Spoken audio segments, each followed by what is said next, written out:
शुक्रिया जनाब स्पीकर। हमारी मुश्तरका तहरीक इल्तवा नंबर 2 मैं पेश करना चाहता हूँ। इसको दोबारा पढ़ने की ज़रूरत है तहरीक इल्तवा को? ना, आप बेस स्टार्ट करें। मुबीन खिलजी साहब, आप सवालात के टाइम गायब थे, अभी असम्बली आए। बिस्मिल्लाहिर्रहमानिर्रहीम। जनाब स्पीकर, आज फिर हम एक अहम मौजू की तरफ आपके तवस्सुत से अपने हुकूमती अराकीन की तवज्जो दिलाना चाहते हैं। जनाब वाला, जब किसी गुलिस्तान को बतदरीज नखलिस्तान में तब्दील होता हुआ देखते हैं तो इंसान के लिए बहुत बड़ा हादसा और बहुत बड़ा सदमा है। ये हमारे लिए इंतहाई तकलीफ दे अमर है कि तकरीबन इन 2.5-3 सालों में इस ऐवान के मेंबर होने की हैसियत से हम जब भी बलूचिस्तान असम्बली में किसी मौजू पे बात करते हैं तो माँ सिवाय तकलीफ, मुश्किलात, हादसात, कत्ल, अगवा, डकैती और बदमनी के ही होते हैं। मुसलसल हमारी अपनी भी ख्वाहिश ये नहीं है कि इतनी बलूचिस्तान की जो तलखियाँ हैं उनको इतना बड़ा चढ़ा के पेश किया जाए, लेकिन मैं कल रात को एक वीडियो देख के मैं अपने आंखों से वो आंसू रोक नहीं पाया। जब कल पंजगूर में सिविल सोसाइटी ने तकरीबन वहां पर खवातीन, मर्द, बच्चे, बूढ़े सब बैक जुबान होकर सड़कों पर निकल आए थे। बलूचिस्तान वो गुलिस्तान था जहां पर कभी भी कोई इस तरह के मामलात के लिए लोगों को सड़कों पर निकलना नहीं पड़ता था। हमने 20 सालों में अपनी आंखों में अपने गुलिस्तान को बतदरीज नखलिस्तान में तब्दील होते हुए देखा है। और सबसे तकलीफदेह बात यह कि जब स्टेज पर आकर ये हुकूमत और हुक्मरानों की जनाब वाला अगर आप ऑर्डर करें हाउस में, जब भी कोई संजीदा बहस होता है तो आप देख रहे होते हैं कि असम्बली में यहाँ पर हुकूमती अराकीन जानबूझकर एक मजलिस और गपशप का माहौल बनाते हैं ताकि अवाम की तवज्जो उसकी तरफ से। मलक नईम बाजी साहब, आप बहुत शोर करते हैं असम्बली में। जनाब स्पीकर, शायद उन्होंने उस पंजगूर की बहन की वो वीडियो रात को नहीं देखी होगी, जब एक बहुत बड़े मजमे में जहां पर मर्द, खवातीन और बच्चियां सब खड़ी हैं, वो गिड़गिड़ा रही है, वो रो रही है। ये एक सी हुकूमत की सबसे बड़ी नाकामी होती है कि उसके शहरी अपने आप को इस कदर गैर महफूज महसूस करें कि वो अपने बूढ़े, बूढ़ियों को, बच्चों को, बच्चियों को, औरतों को और खवातीन को भी सड़कों पर ले आए। ये उस वक्त होता है किसी माशरे में जब लोग हुकूमत से और हुकूमती इदारों से उनकी तमाम तर उम्मीदें खत्म हो जाती हैं। वैसे अगर एक दो कत्ल हो जाएं, एक तो हादसे हो जाएं, तो लोग फिर भी कहते हैं कि जी हमारे पास इदारे हैं, पुलिस है, इंटेलिजेंस एजेंसीज हैं, हमारे यहाँ अमन व अमान को बरकरार रखने के लिए बलूचिस्तान वो सूबा है जहां 75 से आसकानी साहब 1 मिनट, अगर 75 से 80 अरब रुपए सालाना खर्च भी किए जाते हैं तो हमारे एक दो कत्ल का मसला हल हो जाएगा, हमें इसके लिए परेशानी की जरूरत नहीं।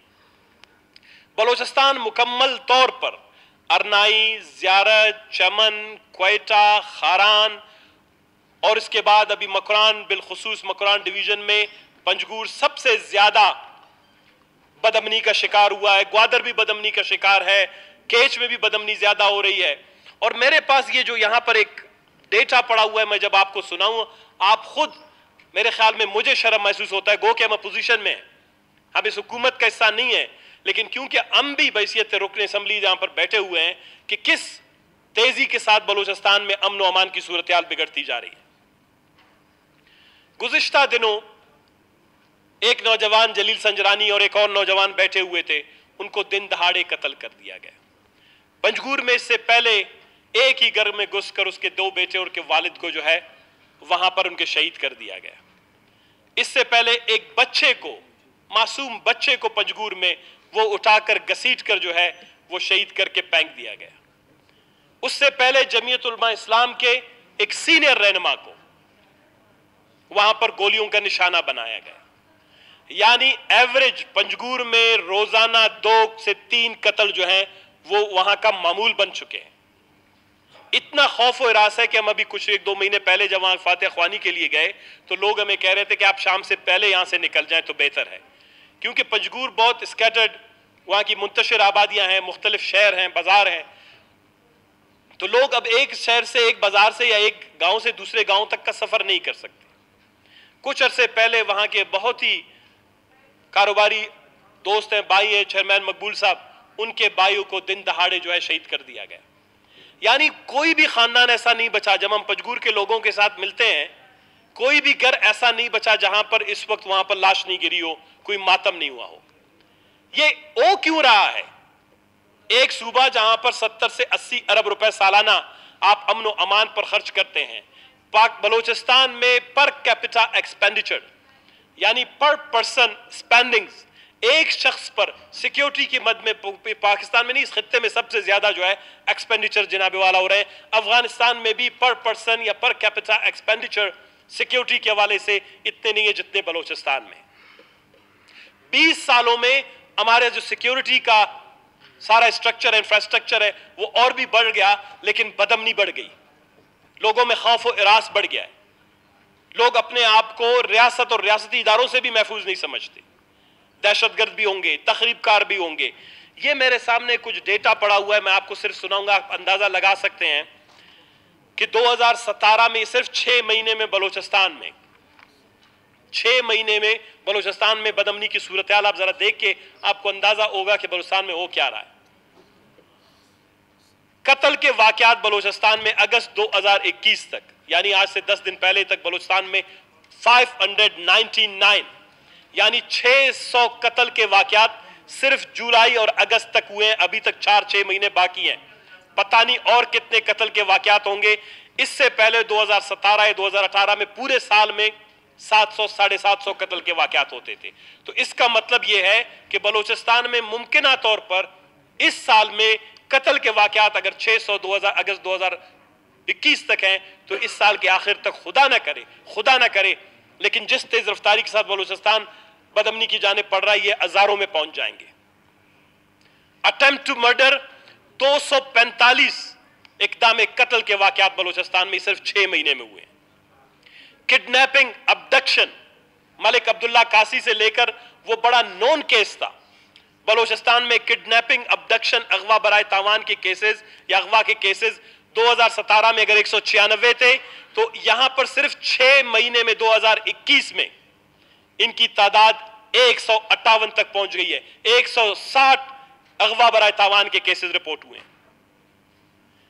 मोटर व्हीकल्स यानी गाड़ियों की छीनने की वारदात, सिर्फ इन 6 महीनों में 50 गाड़ियां छीनने की वारदात जनाब वाला बलूचिस्तान में हुई है। इसके अलावा मोटरसाइकिल तो आए रोज मेरे डिस्ट्रिक्ट खारान में एक बिल्कुल कैसे लगता था जैसे, क्योंकि ये हुकूमत कोई और लोगों को खुशी और खुशहाली नहीं दे सकता, मुझे ये लगता था कि शायद ये सिर्फ अपोजिशन के इलाके में बदअमनी करवा रहे हैं अपने मनपसंद लोगों के जरिए से अपने शायद, लेकिन अब तो पंजगूर तो हुकूमत का हल्का है, वो तो हुकूमती रुकन के हमारे दोस्त भाई का हल्का है, वहां ये चीजें नहीं होनी चाहिए थी। लेकिन खारान में 3 महीने के अंदर जनाबे वाला कोई 28 के करीब मोटरसाइकिलें चोरी करवाई गई, गाड़ियां चोरी करवाई गई। उसके अलावा लोगों में खौफ और इरास फैलाया गया। अमन ने जाके वहां पर लोकल जरगा किया, अवाम को मुनज़्ज़म किया, पुलिस फोर्स को थोड़ी हौसला अफजाई दी और फिर जाके खारान में बेहतरी आई है। लेकिन कल फिर जुमे के दिन फिर 2 से 4 मोटरसाइकिल चोरी करवा दिए गए। ये पूरा तरतीब यानी बलोचिस्तान में 362 के करीब मोटरसाइकिलों की चोरियां हुई। इसके अलावा मोटरसाइकिल स्नैचिंग जिसमें अच्छे अच्छे लोग भी मारे जाते हैं, 200-250 के करीब मोटरसाइकिल की स्नैचिंग भी हुई है। जनाब स्पीकर, पंजगूर के हवाले से बिलखुसूस क्योंकि वो हमसे मुंसलिक इलाका है, डिस्ट्रिक्ट हमारा है, हमारे दोस्त हैं, भाई हैं, हम ये समझते हैं कि एक साजिश के तहत पंजगूर के अमन को खराब करने की कोशिश की जा रही है। पंजगूर ने सबसे ज्यादा तालीम याफ्ता लोग पैदा किए, पंजगूर ने सबसे ज्यादा बाशऊर लोग पैदा किए। पंजगूर ईरान के साथ सबसे ज्यादा इंपॉर्टेंट और स्ट्रेटेजिक बॉर्डर शेयर करता है। पंजगूर अब भी पॉलिटिकली सबसे कॉन्शियस डिस्ट्रिक्ट है। पंजगूर में अब भी वो पोटेंशियल है कि वो बलूचिस्तान को लीडरशिप के हवाले से, इकोनॉमी के हवाले से, डेवलपमेंट के हवाले से, ट्रेड रूट के हवाले से पंजगूर की बड़ी इंपॉर्टेंस है। वहां जानबूझ एक ऐसा माहौल पैदा किया जा रहा है, पढ़े लिखे तालीम याफ्ता नौजवानों को निशाना बनाया जा रहा है, सियासी रहनुमाओं को निशाना बनाया जा रहा है, बच्चों को निशाना बनाया जा रहा है। अब तो हो सकता है कि घरों में घुसकर जब आप निशाना बनाते हैं, इसका मतलब यह है कि आप खवातीन को भी निशाना बनाना चाहते हैं। जिसमें एक घर के 3 अफराद को कत्ल कर दिया गया, यह एक साजिश के तहत हो रहा है। और अगर यह साजिश नहीं है तो कि ये कैसे मुमकिन है कि 6 से 7 महीने से मुसलसल पंजगूर बदअमनी के गिरफ्त में हो और सूबाई हुकूमत एक भी इकदाम उठाने से कासिर हो।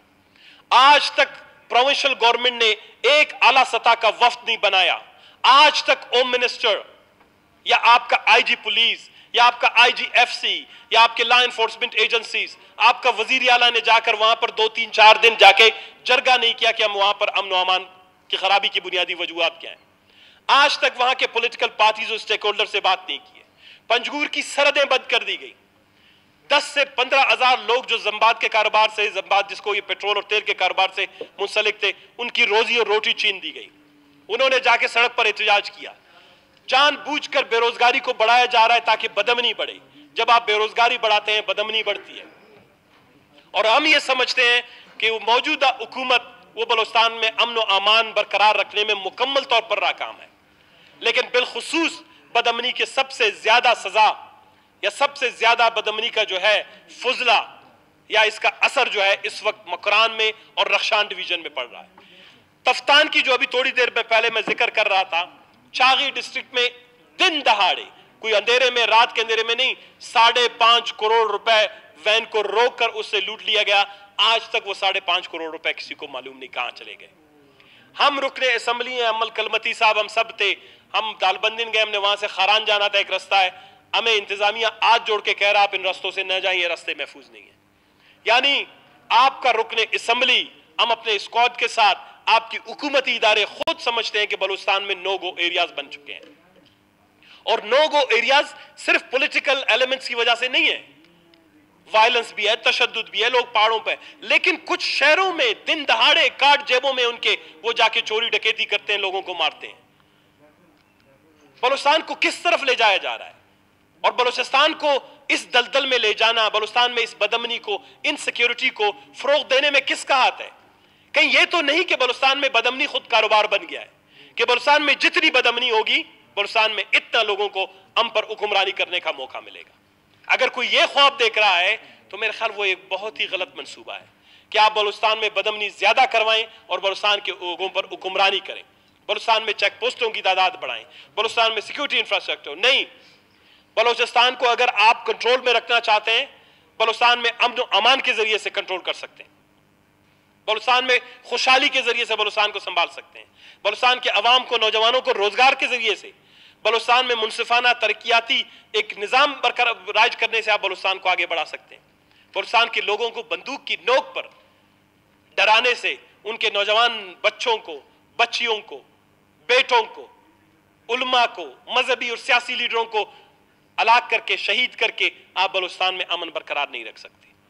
जनाब स्पीकर, मैं इस आपके तवस्सुत से यह अपील करता हूं कि आप इस सिलसिले में एक रूलिंग हमारे इस तहलीक इल्तवा पर दें कि जिस तरह मांगी डैम का वाकया हुआ, उनके लोगों को अभी तक इंसाफ नहीं मिला। 1-1.5 महीने फातिहा ख्वानी करने के जाने के बाद फातिहा ख्वानी से लोगों को इंसाफ नहीं मिलता।